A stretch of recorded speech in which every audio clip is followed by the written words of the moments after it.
Hello everyone and welcome to Sportsballin. I am Dylan Simmons, joined by my co-host Evan Snyder and TJ Warner. Let's get moving because like the MLB pitch clock, we only have limited time. Speaking of, spring brings a great many things. Warm air, rain, and of course, America's pastime in Major League Baseball. However, the recent addition of the MLB pitch clock, along with a lot of other rules, has really changed the dynamic of spring training. Take a look at some of these that you see right beside me. Hang on, there we go. All right, now you see we got pitch timer, bigger bases, and shift restrictions. So guys, I gotta ask, what does this mean for the MLB? Yeah, Dylan, I'm gonna throw it out there. I'm not a big fan of it. Pitch timing in particular, I'm gonna throw that one out there in particular. I think that completely screws up the tempo of the game. You're trying to speed up the game that doesn't need to be sped up. I mean, if you're looking at diehard baseball fans, they're not sitting there like, oh man, I want the game to be over in 2 hours instead. They're not sitting there doing that. Obviously, if you look at the certain routines some of these pitchers have, or even the batters, so the batters only have a certain amount of time to get in the box too. It's different, completely different routines, and it's like when you're doing a free throw routine, for instance, for basketball, everyone has their set routine. They're not speeding them up. When they're getting in the batter's box, they have their set routine. They're not speeding them up, and they're speeding up the pitchers now too. Right. Certain pitchers that want to go slow can go slow, and certain pitchers that want to go fast can go fast. Let them choose and let them differentiate where they want to go, or if they want to do both in the middle of the game. That makes baseball more fun.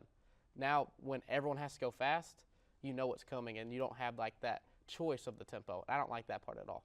See, me personally, I love the idea of the pitch clock. It worked really well in college baseball. It's really worked really well in the minor league when they tested out this past year. And to elaborate a little bit more, 15 seconds, no runners on base. You have 20 seconds with runners on base, and the batter must be in the batter's box within 8 seconds left of the clock. Yes. If they're not in, they get challenged against a strike. If the pitcher isn't ready, doesn't have their pitch off before the clock expires, they get a ball charged against them. See, I think it's a good thing because in the minor league last year, they saw the game be reduced by 25 minutes, which me as a former baseball player and a pitcher, I liked a faster tempo. I like moving fast, kind of get hitters out of rhythm, stuff like that. And I know some pitchers are going to thrive in that environment. Some pitchers aren't. And even some hitters aren't going to survive in it either. Manny Machado put out a tweet saying he might start every single at-bat this year 0-1 because he's not going to be in the batter's boxes. He's one of those guys, like TJ mentioned, that it takes a little bit longer to get ready and get settled in the box. But there are some really good takeaways. It speeds up the game a little bit because I am one of those diehard baseball fans that actually enjoys this rule coming into play. And also, too, you got to look at pitchers, only 2 disengagements per batter. The second or after the second one is counted as a balk, either if there's a runner on base or it gets counted as a ball. Also, this is supposed to increase stolen bases and stolen base chances as well. They saw a 26% increase in the minor leagues due to limited pickoff. Yeah, and also because of the pitch clock in general, and which you've seen this past couple years, or this past decade of baseball, stolen bases is becoming a lost art, kind of like how bunting and playing small ball is. And that's the whole point of this. It's also the whole point of why they're increasing the base sizes from 15 inches to 18 inches, and also reducing the base paths a little bit as well. So me personally, I love all these rule changes coming into play. The only one I'm kind of hit or miss about is just a shift restriction, because if you're an MLB hitter, you should be able to hit against the shift, but that's just my own personal take on that one. Here's what I'm going to say, and I'm going to really focus a lot on the MLB pitch clock because I got to be honest, baseball's fun, the MLB's fun, but it runs at a snail's pace. I am convinced that sometimes you could get a license from the DMV quicker than you can watch some of these games because you have all your time in the day taken up by some of these games. And my dad has said this in the past, that he thinks the MLB is his least favorite sport because, again, it's so slow, he can't keep up with it. Guys, the average human attention span is 8.5 seconds. Do you know what you can get done in 8.5 seconds? Nothing. You can't get anything done in that amount of time. All right? People just don't want to pay attention for this amount of time anymore. There's a reason why ratings on NFL Red Zone are up, because people don't want to watch 3.5 hours of straight games. Now, I personally don't mind it at all, but the general casual fan can't connect with baseball in the same way. And I think that speeding up the game helps them to be able to connect with it a little bit better. Because, I mean, at the end of the day, if baseball's a lot of standing around, right? It's a lot of waiting for something big to happen, and people just don't want to wait for that. They want to see the highlights and be done with their day. There's a reason why 15-minute YouTube highlights get a lot more views sometimes than 3.5-hour games. So I think that this really helps. I think it keeps things more action-packed. I think it's overall just better for the sport. It's like NASCAR. You have to find a way to bring in new fans. I think this is the way to do it. Speeds things up, keep things action. It's like their version of stage racing, and I actually enjoy it. Yeah, I have to agree wholeheartedly with what Dylan says here. Basically, every point that Dylan said is basically the same one. It's very similar to the ones I was going to make. So I fully agree with Dylan. TJ, on the other hand, No, not so at all. much. about this guy. And one more thing I do want to bring up. I did mention the bigger base sizes. I actually really, really like this because the whole main reason why they're doing this as well is the increased player safety, which is amazing that the MLB is wanting to take care of the players a little bit more. The Players Union also probably had some hand in that as well. So seeing those bigger bases come into play, amazing because they saw it is a 13% decrease of injury events, so potential injuries to happen on the base pass reduced as well. So it's really nice to see the reduction of that in the bigger bases. And also to agree again with Dylan, I love this faster pace. For the casual baseball fan, they're not going to want to watch a 2, almost 3-hour game. Sure, taking away 25 minutes, sure, that's not a whole lot, but in the grand scheme, when you look at baseball and just how slow the game is, that 25 minutes is a huge decrease in time, in my opinion. Yeah, I'm just gonna throw out some points there. I'm gonna start out with Dylan's comment, then I'm gonna get to the shift. Oh, okay. So, Oh, yeah, shift. you're sacrificing your diehard fans that love the sport already for some casual fans that you just want your fans to. That's how you grow the game. Yeah, but you want to to grow the expand out to game, new but fans. you're sacrificing your diehard fans that already love the way it's formatted and everything. That's kind of like here's a diehard blasphemy in my fan who opinion. likes I that can idea. see that in some aspects. I mean, I can see that in some aspects because there's some things on this rule change that I personally don't like. Seeing the home to first and home to third and home to second. The bases aren't the problem in my opinion. I don't think that's the problem. And I think it's the honestly, pitch timer and the shift is the bigger The pitch problem. timer is amazing in my opinion. The shift, yeah, a little bit, but it does kind of force players to make more athletic plays, infielders. But that's just my opinion on that. I think restricting the shift, I think you just keep it in place because you should be able to hit around it as an MLB hitter. I think that it's going to be interesting to see. It's definitely, baseball certainly is never going to be the same. When we return, we'll see if the Grizzlies are still fine in the West, and we will take our first Season 3 look at Nashville SC. All that and more when we return on Sportsballin. America, welcome home the brave. The brave men and women who serve their country are coming home. Home to their cities and towns. Home to their mountains and valleys. Home to their families and friends. Home to America. Some of these warriors are coming home with wounds you can see, and some with wounds you can't see, like post-traumatic stress disorder. Wounded Warrior Project was created to provide the support these wounded veterans need to ensure their return to America is well-adjusted and successful. But we need your help to ensure that our mission is a success. Help us honor and empower these wounded warriors. Contact us at findwwp.org. America, welcome home the brave.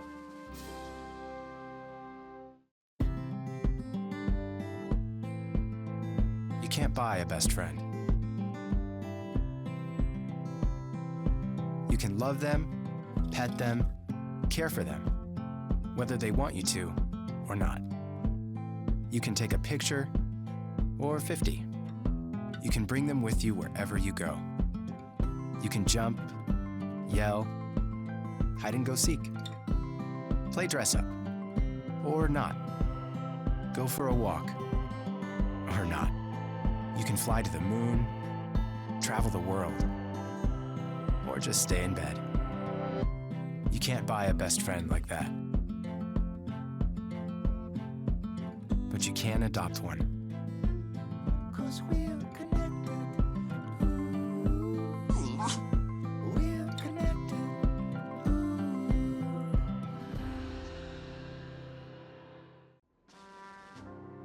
From Iraq and Afghanistan, our brave warriors are coming home, wounded. Some with wounds you can see, some with wounds you can't see. Wounded Warrior Project was created to support our men and women coming off the battlefield. Please help carry these warriors the rest of the way home. Get involved at woundedwarriorproject.org. Welcome back, everybody. The Grizzlies went panning for gold like an 1840s prospector as they played the Denver Nuggets on Saturday. Ja was his usual superstar self with 23 points and was followed by Tyus Jones, who had an impressive 17 of his own. With a win over the West top team, is Memphis the team to watch right now? Yeah, after this game, I'm going to be completely honest. They really surprised me. I know it was at Memphis, so that was, I guess, a little advantage. But That was a bit of a factor, yeah. Denver still had every player playing. I mean, Memphis just came out and punched them in the mouth so early that Denver didn't even play them in the fourth quarter. That's really what it came down to. I know you see, you might look at the minutes for some of the star players for Denver. They only had like 25 or 26 minutes. But, I mean, that's because they were down 16 at half, then down 24 going into the fourth quarter. Memphis just came out and punched them in the mouth so early that Denver didn't have an answer. I mean, a big part of it was Ja, but also the supporting cast of the Grizzlies. I mean, I think this was a statement win. And Ja said earlier that he's fine in the West. And, I mean, I think Denver's a big reason why he wouldn't be fine in the West, and they completely disregarded that whole thing by the Nuggets. Yeah, definitely.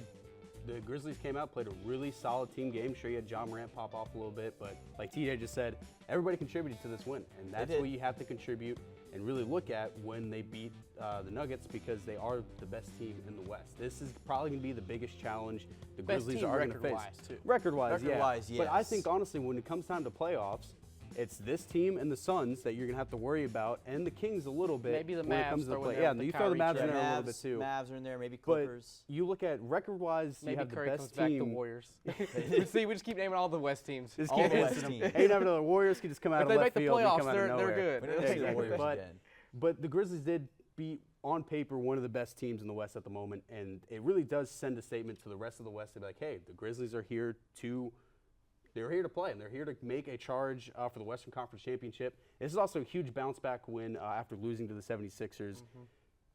In a pretty, blowout. You know, James Harden dropped 31 points on him, and Embiid dropped like almost another 30 as well. So it's a really good bounce-back win for the Grizzlies, and things are hopefully going to be more. Memphis plays really good at home too. They're 25-5 at home, so that's going to be very key going into playoffs too. If it is. Especially if they get home court advantage. If they can somehow get to the first seed before regular season ends, that might be pushing a little bit for the first seed, but it's definitely not out of reach. But it's not out of reach, but the Nuggets do have to kind of fall Nuggets flat are going to be, It's pretty big. Here's what I'm going to step say. in the right direction. Here's what I'm going to say. I think the teamwork they showed, I haven't seen teamwork like that since the Wonder Pets guys. They were fantastic, I'm telling you. All right? Now, I will say this. I think that the Denver Nuggets are some of the biggest frauds we have seen, because here's the problem I have with Denver, all right? And I know you guys are going to frown on this take, but probably. Maybe. We'll see. Every time they go to the postseason, what have they done? What they have get they to done the Western impress? Conference Finals, it seems like. Okay, in the COVID year, when everything was up in the air, a lot of teams didn't have the players that they needed to compete. I don't look at that in the same way, and I think that's a big problem here. But I do think Memphis really showed what they're capable of, and I loved what I saw overall. And really with Ja especially, you can't carry the whole team by yourself. And he's got some help now. So that they're Luke getting Kennard better. trade looked a lot better last night. He played a lot better last night too. Right. We'll see how it all works out. But I think that they're definitely getting back to normal and maybe getting to that upper echelon. Nashville SC made a deposit like Warren Buffett in America's financial capital. The club defeated New York City 2-0 on Saturday in a season-opening win, with goals scored by Walker Zimmerman and Jacob Schaffelberg. With this win in the books, what is Nashville's ceiling? Very high.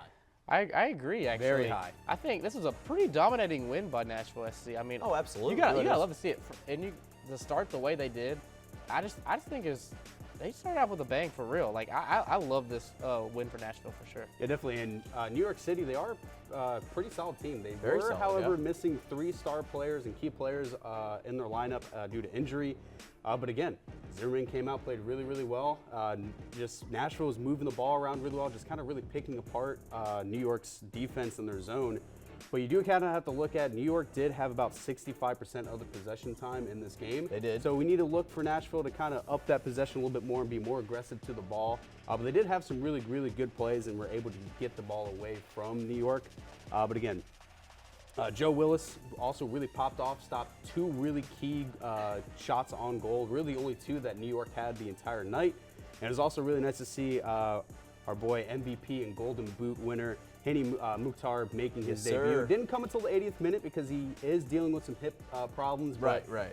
He went out there right after the substitution, got an assist, and got hooked up with Schaffelberg to score the goal and seal this game away for Nashville. Yeah, and I think this club really showed that they're poised to make a big run overall. I love what I saw. They came out the gate and dominated like Tommy Fury did against Jake Paul. It was awesome, and I love what I saw. They didn't back down, and with the Titans and Preds being the way they are, Nashville needs some hope. Our only hope. Yes, they're our only hope right now. So Nashville SC, we're counting on you guys. Hey, they lost to the LA Galaxy last year, but they're showing what they're capable of, and they're going to come back. Those men in black jerseys also, chef's kiss. Awesome.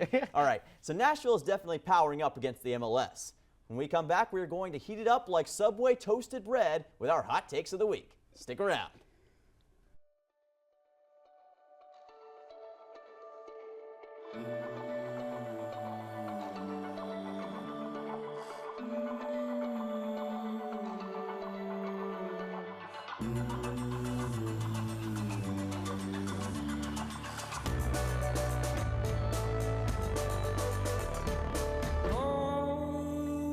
To pose, now shush.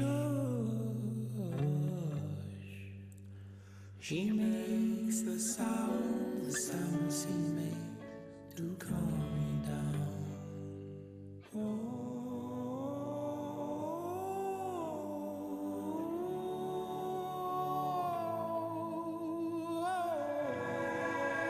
She makes the sound she makes needy. She makes the sound she makes needy. Baby, don't see. I'm here. Can you see me? 'Cause I feel like I'm invisible. Like this whole place is invisible. If it weren't for the nightly news, no one would even think of this place. But down here, things look different. Down here, our spirits are bright and our dreams are vivid. And if given a chance, that's what the world would see.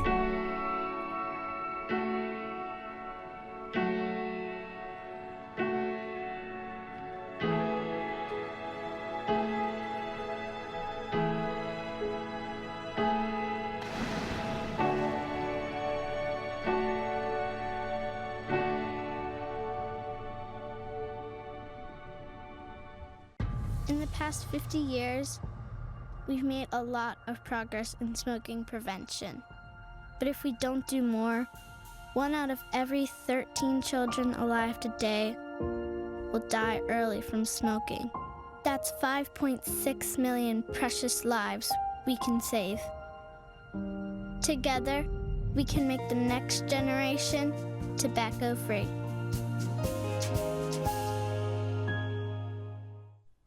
Let's get by the fire and roast these marshmallows. TJ, what do you have? So my hot take of the week is the MTSU women's basketball team will get their 6th ever NCAA tournament victory. So I like obviously the NCAA tournament's not even kicked out. Selection Sunday hasn't happened yet. So this is like a double whammy in one. They're going to make the tournament and win the first game, which will be an upset because they will definitely be the lower seed. As of right now in bracketology, they're projected to be an 11 seed. So I did a little research. An 11 seed has won the first round 41 times since the tournament started. I like those odds. And the tournament started 41 years ago. So I guess once every year 11 seed has won. So that's like a 25% chance. So you're saying there's a chance. So I'm Sure, saying there's the a Lady chance. Raiders are creating chaos in this year's tournament. They're going to win against that 6 seed first round. I think this is the team to do it.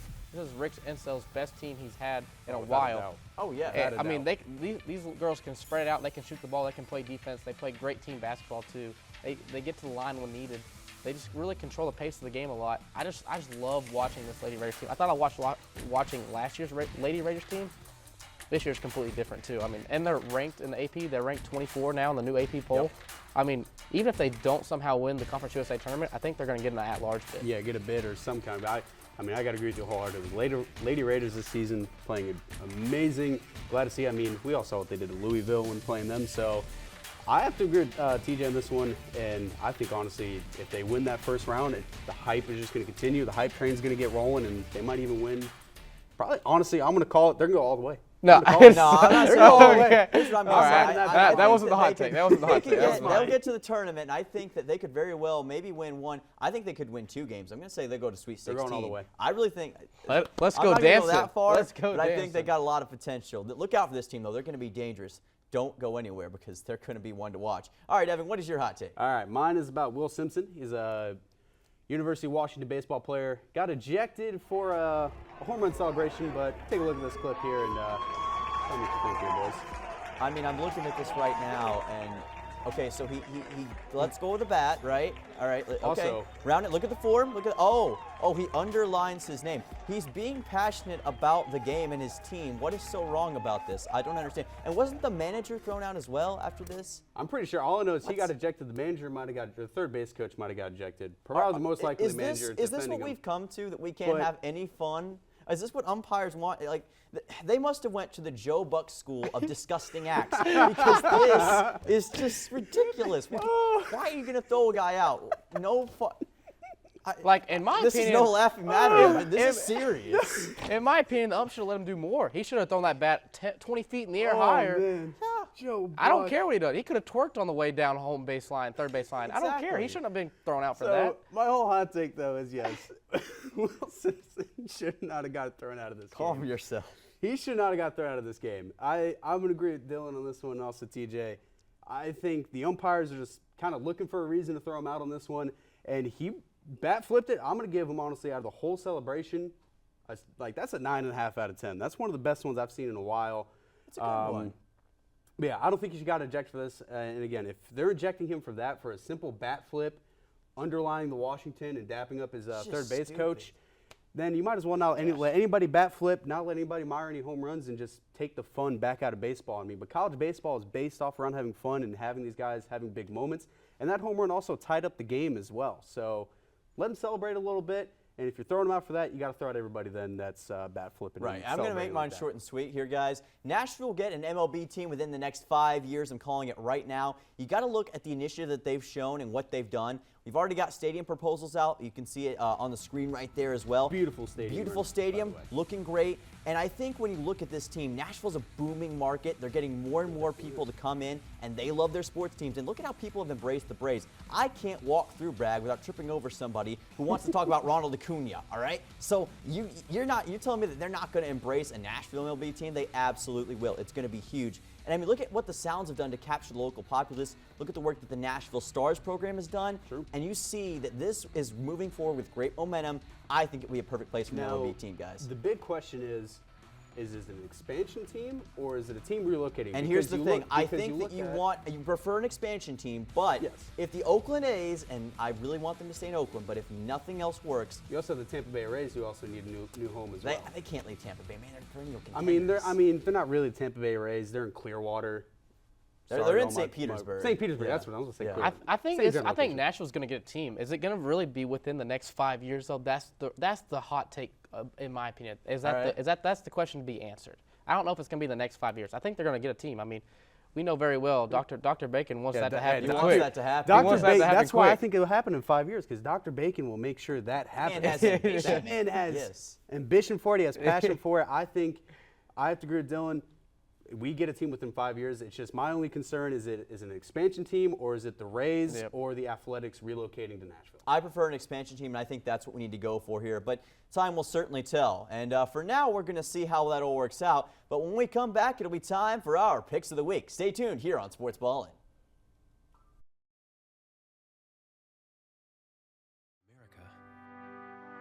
Welcome home the brave.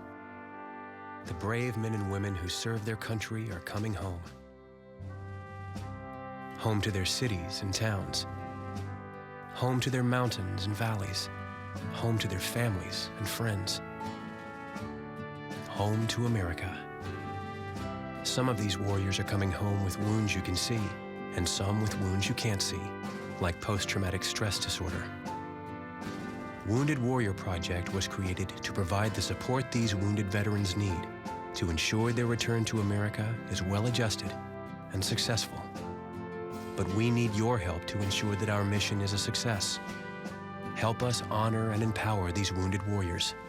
Contact us at findwwp.org. America welcome home the brave.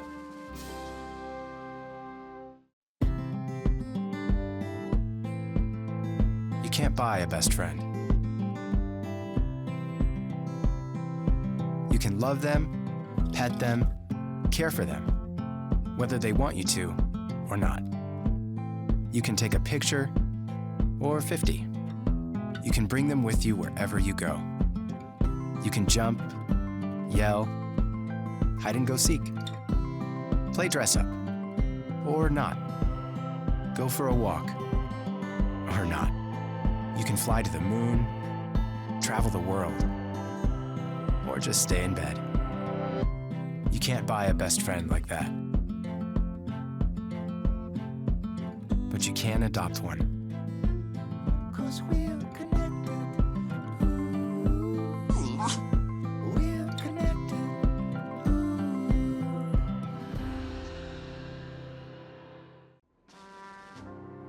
From Iraq and Afghanistan, our brave warriors are coming home, wounded. Some with wounds you can see, some with wounds you can't see. Wounded Warrior Project was created to support our men and women coming off the battlefield. Please help carry these warriors the rest of the way home. Get involved at woundedwarriorproject.org. Welcome back to Sportsballin. It's now time for our picks of the week. Let's go first, as we got Predators versus Penguins Tuesday at 7. So I think in this game, I'm a Pittsburgh man myself. Sidney Crosby, he's only worth 2 points at Nachos on Trivia Hold on, Saturday since night. when are you a Pittsburgh man? I'm a Pittsburgh man. Don't you He's worry from about Pittsburgh. it. But Okay. Sidney Crosby, anyways, Sidney Crosby worth 2 points at Nachos for Trivia. No, he's worth all the points in this game over the Preds. Give me the Penguins. I'm going to agree with TJ on this one. The Preds did trade away some key players. I'm going with the Penguins, and not looking too good for the Preds in this one. Yeah, they traded away to Nino. Why would you do that? One of our best goal Why? scorers. Dude, Evan, I don't understand. You just deserve to lose, okay? You keep doing this stuff. face says This it is all. what is going to happen, all right? I can't even. All right, moving on. All right, Grizzlies versus Lakers Tuesday at 6:30. Yeah, AD and D'Angelo Russell are both day-to-day. LeBron is out for sure. Steven Adams is out for the Grizzlies, but Grizzlies by 20 or more, in my opinion. Yeah, I'm going to have to agree with TJ on this one. Lakers are without the key players, LeBron, all the players that you just listed. And plus, it's also in Memphis as well. So you have, again, TJ talked about it earlier in the show. Memphis is a really good home team. And I think honestly probably about 25, maybe 30. Turn me up, Grizzlies. Turn up the Turn me Grizzlies. up, I know Grizzlies. Houston's loving this prediction in the production room. But, yeah, I go Grizzlies on this one. I'm going to take Grizzlies. I think the Lakers' injuries have accumulated too much. Memphis just looks like too much of a powerhouse right now. I think they're getting better. I still don't know if they're going to be championship material, but I think they're getting better. They're championship material. Yeah, anyway, last one we got is going to be Nashville SC versus the New York Red Bulls, Saturday at 6:30, guys. Yeah, give me Nashville SC. I like the way they started out the season. Give me the Nashville SC. I love my Red Bull. Love drinking it, but I'm going to go with Nashville SC this one. I think they steamroll. Andy Mukhtar, Nashville SC, going to be big. This team is going to win big on this one. For now, it's time to go the way of blockbusters and close up shop for the day. Remember to catch Sportsballin every week right here on Blue Raider Television. For Evan Snyder and TJ Warner, I'm Dylan Simmons saying so long, and remember to have an electric night.